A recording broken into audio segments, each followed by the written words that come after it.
1 de Pedro 5, 8 e 9 nos diz a palavra do Senhor: sede sóbrios, vigiai, porque o diabo, vosso adversário, anda em derredor, bramando como leão, buscando a quem possa tragar, ao qual resisti firmes na fé, sabendo que as mesmas aflições se cumprem entre os vossos irmãos no mundo.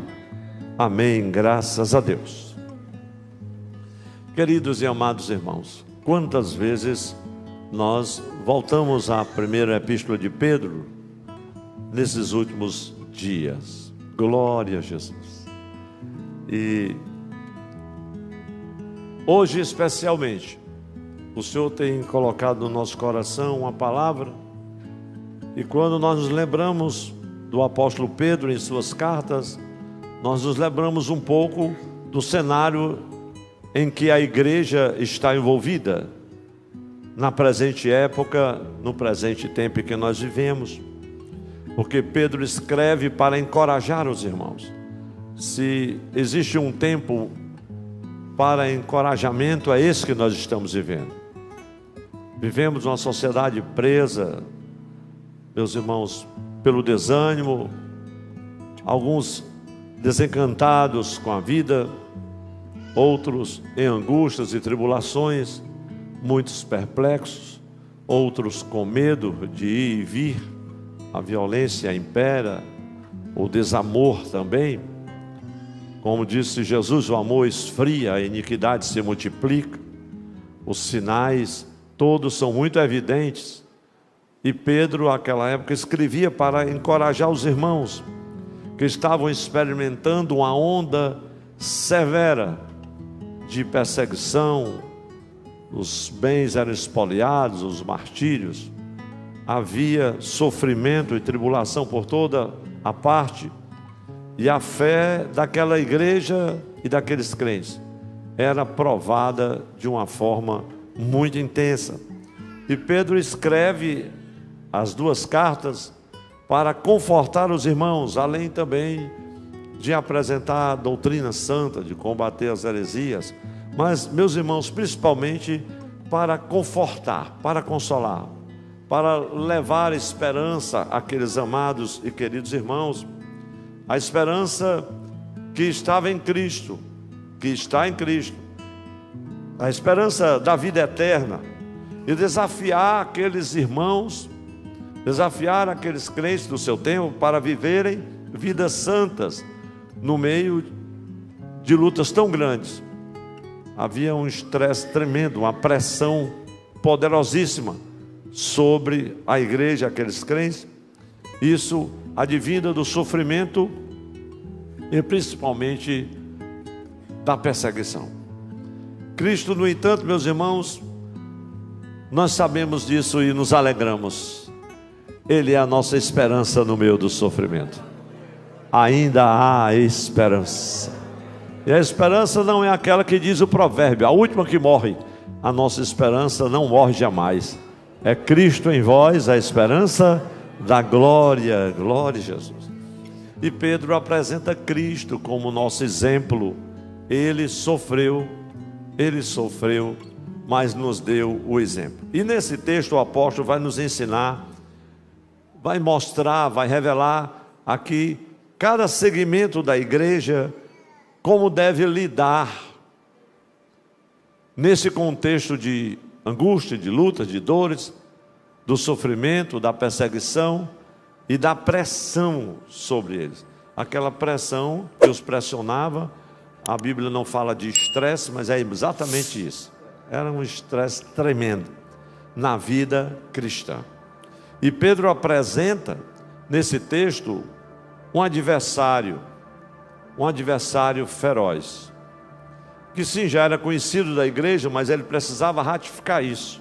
Nós temos um adversário. A nossa luta não é contra a carne nem o sangue, mas sim contra principados, potestades. Paulo diz: não ignoreis os seus ardis. É uma realidade, meus irmãos, o mundo espiritual.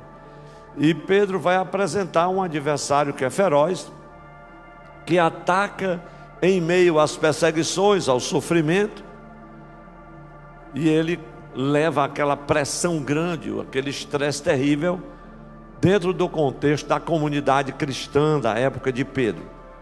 E quando eu falo desse estresse, uma definição bem simples, pode ser que o estresse é uma forma física, emocional de como o corpo reage à pressão. Às vezes a pessoa reage de uma forma intempestiva, ou quem sabe com intolerância, ou grosseira, ou sem equilíbrio, e logo você ouve assim: você está estressado, tenha calma. O outro diz assim: não se estressa. Mas, meus irmãos, é quase impossível viver a vida nos dias de hoje, em todo o tempo foi assim, sem essa pressão, porque nós somos pressionados de todos os lados. É a pressão das lutas do dia a dia, sim ou não, meus irmãos? A pressão começa quando você se levanta: meu Deus, fazer tudo de novo, cadê o café? Aí começa com aquela luta diária que parece que não tem fim, porque todo dia tem que ter café, aí tem que esquentar a água, aí o gás acabou, aí começa o estresse.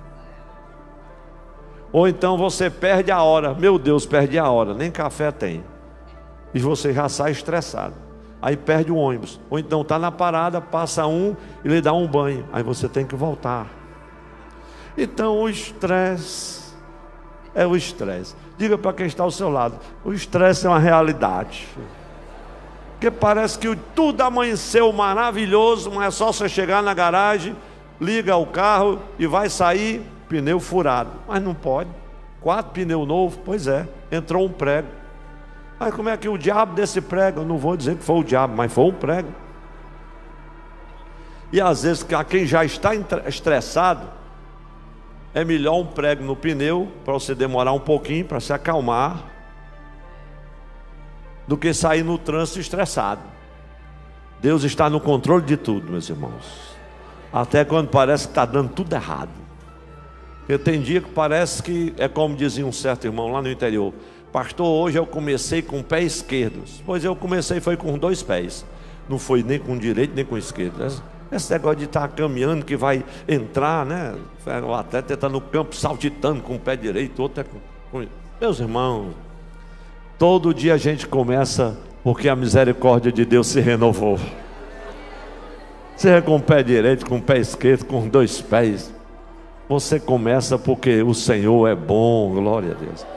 Mas a verdade, meus irmãos, é que ninguém consegue viver sem o estresse. Eu não quero me alongar aqui, mas esse estresse, ele nunca fica de fora não. As pressões do dia a dia, das coisas, as pressões das preocupações da vida, das expectativas do futuro, a preocupação com a família, com os filhos. Não é verdade, irmãos?